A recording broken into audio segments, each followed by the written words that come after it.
Hi mga friend, it's Saturday. Tara samahan nyo kami sa aming mini vlog. Kasama ko ang aking friend na si RB.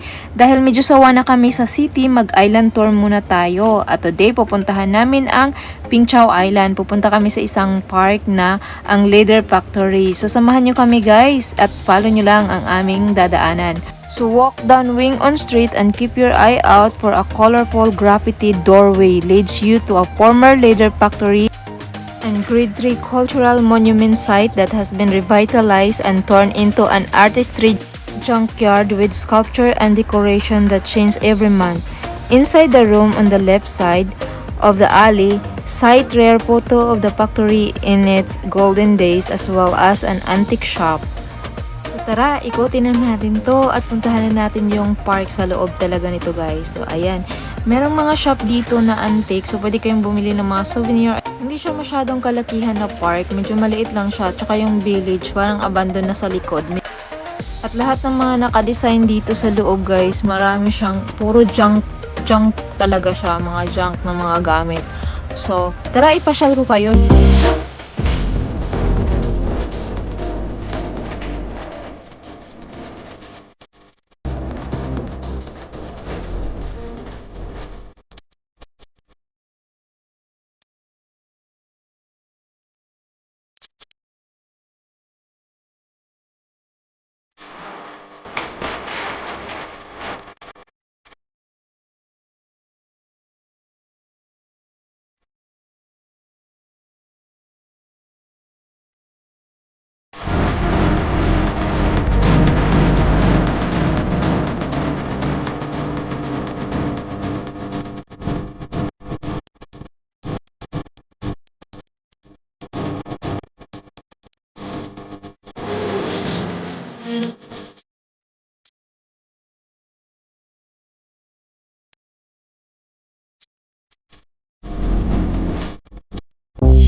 At yun lang nga ang pwede nating makita sa loob. So, napakaliit lang talaga. So, thank you for watching guys and please do follow Georgie Ulita Vlog for Facebook page and YouTube channel. Thank you for watching. See you soon!